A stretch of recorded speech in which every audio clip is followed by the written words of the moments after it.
जय श्री कृष्ण। प्रिय दर्शकों, पार्थ एस्ट्रोलॉजी में आप सभी का स्वागत है। चैनल को सब्सक्राइब करें, बेल आइकन को प्रेस करें, शेयर करें और लाइक भी करें। तो मित्रों, स्कंद षष्ठी का व्रत प्रत्येक मास में शुक्ल पक्ष की षष्ठी तिथि को किया जाता है। इस व्रत को यदि आपके घर में कोई भी लंबे समय से बीमार है, आपके पास पैसे की तंगी है बनी रहती है, कड़ी मेहनत करने के बाद भी आपके संतान को सफलता नहीं मिलती है, तो वह यह स्कंद षष्ठी व्रत अवश्य करना चाहिए। इस व्रत में भगवान शिव और माता पार्वती के बड़े पुत्र भगवान कार्तिकेय की पूजा की जाती है। इस पर्व को बुराई पर अच्छाई की जीत का प्रतीक माना जाता है। षष्ठी तिथि को ही भगवान कार्तिकेय ने तारकासुर नामक राक्षस का वध किया था। तो यह तिथि जो है, इसी दिन भगवान कार्तिकेय ने तारकासुर का वध किया था। भगवान कार्तिकेय को मुर्गन के नाम से भी जाना जाता है। क्यों मुर्गन के नाम से जाना जाता है? क्योंकि इनका वाहन मोर है।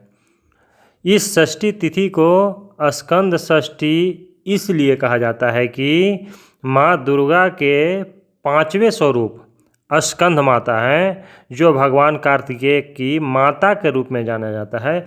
यह स्कंद माता के जो है वे नवरात्रि में 5वें दिन इनकी पूजा की जाती है। स्कंद माता की भगवान कार्तिकेय को सुब्रमण्यम भी कहा जाता है और इनको चंपा का फूल बहुत ही प्रिय है। इसलिए पूजन जो करते हैं उनको उस पूजन में चंपा का फूल अवश्य रखना चाहिए और चंपा का पुष्प उनको अर्पण करना चाहिए।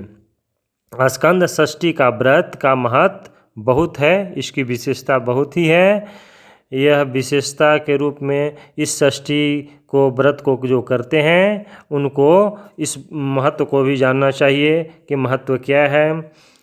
एक बार भगवान कार्तिकेय जो थे वे अपने माता पिता से रुष्ट हो गए और अपने छोटे भाई श्री गणेश से भी नाराज होकर के कैलाश पर्वत को छोड़ करके मल्लिकार्जुन चले गए थे।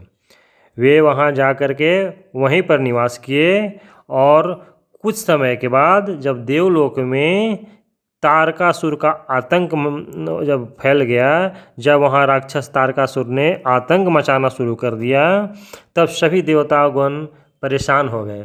जब देवताओं ने परेशान होकर के कोई उपाय नहीं देख रहे थे तो वे भगवान विष्णु के पास गए और उन्होंने भगवान विष्णु से प्रार्थना की कि तारकासुर को अंत कैसे किया जाए। तब भगवान विष्णु ने उनको उपाय बताए थे कि भगवान कार्तिकेय को प्रसन्न कीजिए और उनसे प्रार्थना कीजिए, वही तारकासुर का अंत कर सकते हैं। तब सभी देवताओं ने जा करके भगवान कार्तिकेय को प्रसन्न किया, उनकी प्रार्थना की कि वे देवलोक में जो तबाही मचा रहा है तारकासुर, उससे रक्षा करें और उससे आप हम लोगों को रक्षा करें। तब भगवान कार्तिकेय ने उन सभी का प्रार्थना को सुन करके अपने पराक्रम से तारकासुर को वध कर दिया और वध करने के बाद देवताओं को सुनिश्चित कर दिया कि अब उनके देवलोक में कोई तबाही नहीं मचाएगा। तब देवताओं ने भगवान कार्तिकेय को उसी समय सेनापति का उपाधि दे दिया, उनको सेनापति बना दिया गया। और भगवान कार्तिकेय दक्षिण दिशा के में निवास करते हैं, वे दक्षिण दिशा के स्वामी हैं। तो भगवान कार्तिकेय जो हैं वे स्कंद पुराण के जो हैं मूल उपदेष्टा हैं। भगवान कार्तिकेय स्कंद पुराण के मूल उपदेष्टा हैं। यह पुराण सभी पुराणों में सबसे विशाल है, सबसे बड़ा है स्कंद पुराण। तो स्कंद षष्ठी का पूजन का विधि क्या है, पूजन कैसे करें, तो इसके बारे में जानेंगे। पंचमी तिथि जो होती है उससे रहित, यानी पंचमी तिथि जब खत्म हो जाती है और शुद्ध षष्ठी तिथि जो होती है उसी दिन स्कंद षष्ठी का व्रत किया जाता है और पूजन की जाती है। स्कंद षष्ठी व्रत का विधि पूर्वक पूजन के लिए सबसे पहले प्रातःकाल उठ करके स्नान आदि से निवृत्त होकर के स्नान करने के बाद नए वस्त्र धारण करना चाहिए। नए वस्त्र धारण करके भगवान कार्तिकेय की प्रतिमा हो या फोटो हो, जो भी हो, उनको आसन दे करके रखना चाहिए।